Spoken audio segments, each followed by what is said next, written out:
കൊടുത്താലും ജയിലിൽ അടച്ചാലും താൻ നേരിട്ട പ്രശ്നങ്ങൾ തുറന്നു പറഞ്ഞിരിക്കും. തന്നെ ബലാത്സംഗം ചെയ്തുവെന്ന് പറഞ്ഞിട്ട് ആരും കേസെടുത്തില്ല, അന്വേഷിച്ചു പോലും വന്നില്ല. എനിക്ക് കുറെ ആളുകളുടെ പേര് പറയാനുണ്ട്. എന്നെ അതിനു മുൻപ് കൊന്നില്ലെങ്കിൽ ഞാൻ എല്ലാം തുറന്നു പറഞ്ഞിരിക്കും. ബാലയ്ക്കെതിരെ ബലാത്സംഗം ആവർത്തിച്ച് എലിസബത്ത് രംഗത്ത്. കുറച്ച് ദിവസങ്ങളായി ആരോപണങ്ങളും അതിന്റെ പ്രതികരണവും സോഷ്യൽ മീഡിയയിലും വാർത്തകളിലും സ്ഥിരം സാന്നിധ്യമായിരുന്നു നടൻ ബാലയുടെ മുൻ ഭാര്യ ഡോക്ടർ എലിസബത്തിൻ്റെത്. ബാലയ്ക്കെതിരെ നിരവധി ആരോപണങ്ങളുമായി എലിസബത്ത് രംഗത്തെത്തിയിരുന്നു. ബാലയും കോകിലയും എലിസബത്തിനെതിരെയും രംഗത്തെത്തിയത് നമ്മൾ കണ്ടതാണ്. തുടർന്ന് കഴിഞ്ഞ ദിവസം ബാല എലിസബത്തിനെതിരെ പോലീസിൽ പരാതി നൽകിയിരുന്നു. ബാല ഇപ്പോൾ നൽകിയ പരാതിക്ക് പിന്നാലെ കൂടുതൽ വെളിപ്പെടുത്തലുകളുമായി എത്തിയിരിക്കുകയാണ് എലിസബത്ത്. കേസ് കൊടുത്താലും ജയിലിൽ അടച്ചാലും താൻ നേരിട്ട് പ്രശ്നങ്ങൾ തുറന്നു പറഞ്ഞിരിക്കുമെന്ന് എലിസബത്ത് വ്യക്തമാക്കുകയാണ്. ചെന്നൈയിൽ ഇയാൾക്കൊപ്പം താമസിക്കുന്ന സമയത്ത് അയാൾക്കൊപ്പം അനുവാദത്തോടെ തന്റെ മുറിയിലേക്ക് ഒരാൾ കയറി വന്നിരുന്നു. അന്ന് പേടിച്ചിട്ട് തനിക്കും കുടുംബത്തിനും വേണ്ടി പ്രാർത്ഥിക്കണമെന്ന് ഫേസ്ബുക്കിൽ പോസ്റ്റ് ഇട്ടിരുന്നു. തെളിവ് സഹിതം എലിസബത്ത് ഇത് പറഞ്ഞിരുന്നു. തന്നെ ബലാത്സംഗം ചെയ്തുവെന്ന് തുറന്നു പറഞ്ഞിട്ടും ആരും കേസെടുക്കുകയോ അതേക്കുറിച്ച് അന്വേഷിച്ച് ചെല്ലുകയോ ചെയ്തിട്ടില്ലെന്നും എലിസബത്ത് വേദനയോടെ പറയുന്നു. എലിസബത്തിന്റെ പ്രതികരണത്തിന്റെ പൂർണ്ണ രൂപം ഇതാണ്: ഞാൻ ഇത്ര കാലമായിട്ട് എന്നെ റേപ്പ് ചെയ്തു, എന്നെ ഇത്തരത്തിലൊക്കെ ഉപദ്രവിച്ചു എന്നൊക്കെ പറഞ്ഞിട്ട് ആരും തന്നെ കേസെടുത്തില്ല. ഞാൻ കേസ് കൊടുത്തില്ല, അതുകൊണ്ട് ആരും കേസെടുത്തില്ല എന്ന് പറയുന്നതായിരിക്കും. ഇവരെ കേസ് കൊടുത്തു എന്നതുകൊണ്ട് ഇപ്പോൾ കേസെടുത്തു. റേപ്പ് വിക്ടിംസ് ഒക്കെ പുറത്തു വരാത്തതിന്റെ കാരണം ഇതുതന്നെയാണ്. അവരെ ഭീഷണിപ്പെടുത്തുകയും നാണം കെടുത്തുകയും ചെയ്യും. ആരും ഒരു നടപടിയും എടുക്കാറില്ല. അവർ മരിക്കുമ്പോഴായിരിക്കും അതൊക്കെ പുറത്തറിയുന്നത്. ചിലപ്പോൾ അപ്പോഴും അറിയുന്നുമുണ്ടാവില്ല. എന്റെ മാനസിക നില തകരാറിലാണ്, ഞാൻ 15 വർഷമായി മരുന്ന് കഴിക്കുന്നുണ്ട് എന്നൊക്കെ ഇവർ പറയുന്നത് കേൾക്കാനാണ് മാധ്യമങ്ങൾ നിൽക്കുന്നത്. മാനസിക പ്രശ്നങ്ങൾ മരുന്ന് കഴിക്കുന്ന ഒരാളെ ഈ രീതിയിൽ പറയാൻ ആർക്കാണ് അധികാരമെന്നാണ് എലിസബത്ത് ചോദിക്കുന്നത്. ഇയാൾ ആശുപത്രിയിലായ സമയത്ത് എന്നെ വിളിച്ചു വരുത്തിയതാണ്. അപ്പോൾ ആരും നോക്കാനില്ലെങ്കിൽ മെന്റൽ പേഷ്യന്റ് ആയാലും കുഴപ്പമില്ല അല്ലേ? എന്നെ ഇടിക്കുമെന്നൊക്കെ പബ്ലിക്കായി മാധ്യമങ്ങളോട് പറയുന്നത് കേട്ടിട്ടും ആർക്കും ഒന്നും ചോദിക്കാനില്ലേ? എന്നെ ചെയ്തത് റേപ്പായി എനിക്ക് തോന്നിയിട്ടുള്ളത് കൊണ്ടാണ് അത് ഞാൻ പറഞ്ഞത്. റേപ്പിന്റെ അർത്ഥം വേറെ വല്ലതുമാണോ?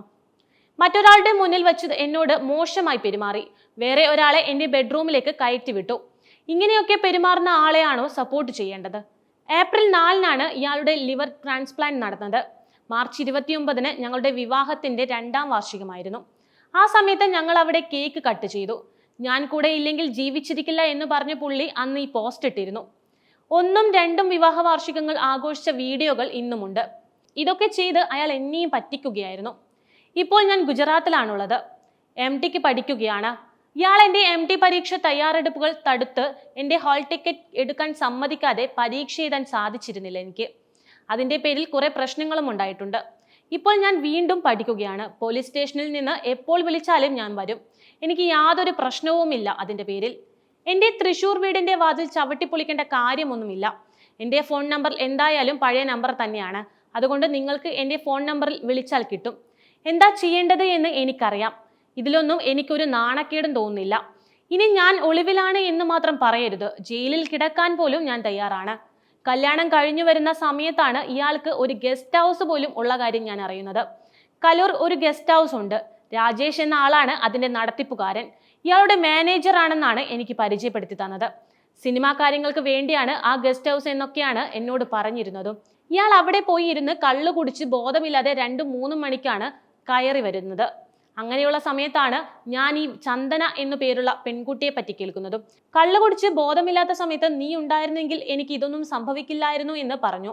പിറ്റേന്ന് ബോധം വന്നപ്പോൾ ഞാൻ അതിനെപ്പറ്റിയും ചോദിച്ചു.